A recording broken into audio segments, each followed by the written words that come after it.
Oke, bertemu lagi dengan cerita horor seru. Kali ini saya akan lanjutkan part 2 dari hantu di rumah sakit. Terakhir di part 1 saya izin sama mama untuk cari makan, dan akhirnya pukul sudah jam 5 sore. Papa dan kakak datang ke rumah sakit, dan saya pun pulang ke rumah untuk ganti dan mandi. Dan jam 8 malam kakak sudah telepon untuk bawa bed cover dikarenakan selimut di rumah sakit itu tipis dan ruangan mama ber-AC. Saya pun bergegas menuju rumah sakit. Sesampainya di sana, saya memilih untuk naik lift. Lift itu berada di depan pas mau masuk ke lobi,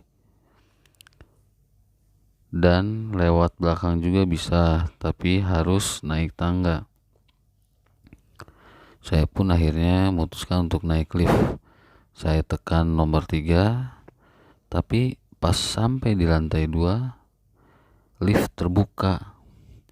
Hanya saja tidak ada siapa-siapa. Biasanya lift akan terbuka bila ada orang yang ingin masuk atau sudah sampai di tujuan.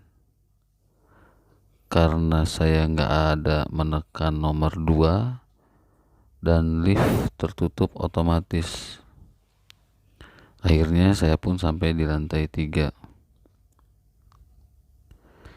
Jam sudah menunjukkan pukul 10:30. Saya pun memutuskan untuk pulang karena ada kakak yang menjaga mama. Dia sudah minta libur kerja sehingga dia bisa menjaga mama. Papa sudah pulang duluan karena besok papa kerja. Karena saya pulang agak kemalaman, saya memilih lewat tangga. Dan ada keluarga pasien lain mau turun juga. Akhirnya saya ikut turun bersama mereka. Tapi itu membuat saya makin takut karena keluarga pasien cuma sampai ke lantai 2 dan masuk ke ruangan yang saya nggak tahu ruangan itu apa. Akhirnya saya memberanikan diri untuk turun menuju lantai 1, karena di lantai 1 di belakang ruangan untuk orang yang mau cuci darah itu pun udah tutup dan lampu mati. Cuma pakai lampu warna kuning, neon kuning. Saya bergegas menuju pintu belakang. Dengan tergesa-gesa saya berpapasan dengan dokter. Tapi pakaiannya kotor dan bau busuk. Dokter yang gak tahu dari mana datangnya itu mau ke ruangan. Dia bilang jalannya hati-hati aja, Mas. Bilang ke saya, jangan terburu-buru. Mungkin kalian tidak akan percaya ini, tapi ini merupakan kenyataan yang saya alami. Saya nggak menghiraukan perkataan dokter itu. Pas saya lihat ke belakang, dokter itu pun sudah tidak ada. Ya, seperti hilang bagaikan kilat. Gak mungkin juga dokter itu berlari ataupun sudah masuk ruangan. Pasti bunyi pintu akan terdengar. Tapi ini gak ada bunyi sama sekali. Sunyi dan gelap. Sesampainya di luar, saya menuju parkiran dan mengambil motor untuk menuju tempat keluar rumah sakit. Saya diberi kejutan lagi, anak kecil.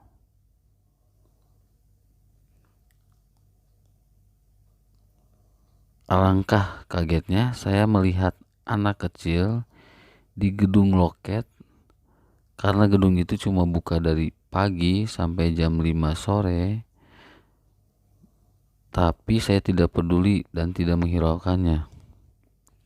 Saya pun pergi menuju rumah. Keesokan harinya saya ke rumah sakit sekitar jam 10 pagi. Jam setengah 7 habis maghrib saya mencari makan. Karena ada warung nasi di dalam pekarangan rumah sakit itu. Karena rumah sakitnya lumayan besar. Saya memesan nasi goreng, telur setengah matang, dan setelah makan saya pun duduk-duduk karena baru habis makan. Lalu saya iseng-iseng tanya pada ibu si pemilik warung nasi itu. Saat itu kebetulan warung nasinya pun sedang sepi.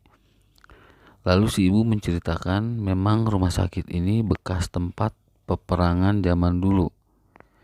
Si ibu bilang kadang jam 1 dini hari ada saja yang mengganggu si ibu ini. Kadang ada orang mau beli nasi, suaranya ada tapi orangnya nggak ada, kata si ibu ini. Dan pernah tengah malam dia cerita ada pembeli, tapi dia menghadap membelakangi si ibu ini. Dia berpakaian seperti dokter. Saya pun menyapanya. Pas mau dia melihat ke saya, si ibu ini shock melihat wajah dokter itu gosong dan matanya mengeluarkan cairan busuk. Itu yang pernah terjadi sama saya, Mas. Mau Mas percaya atau enggak, tapi hal-hal seperti itu sudah lumrah di rumah sakit. Namanya aja rumah sakit, pasti ada hal-hal begitu, ucap si ibu pemilik warung. Dan saya pun memotong pembicaraan. Saya pun pernah ketemu sama mereka, Bu, kata saya. Tapi alhamdulillah saya nggak diganggu. Si ibu warung nasi bilang kepada saya, Mas, kalau keluar mau cari makan di atas jam 12 malam, jangan lewat ruangan operasi penyakit jantung dan paru, karena di situ gelap. Saya pun bertanya balik kepada si ibu, emang kenapa nggak boleh lewat situ, Bu? Si ibu pun menjawab, dengar-dengar cerita dari perawat yang makan di sini, pernah bilang ke saya, waktu itu dia mau keluar cari makan dan dia mau melewati ruangan operasi jantung dan paru. Belum sampai di ruangan itu, si perawat itu dikejutkan orang tanpa kepala yang membuatnya kaget berlari menjauhi ruangan operasi itu. Kalau malam ruangan itu gelap karena di situ bukan untuk kamar pasien, ucap si ibu. Oke, sampai di sini part 2. Mungkin nanti akan saya lanjutkan ke part 3. Sampai bertemu lagi di cerita horor seru. Terima kasih.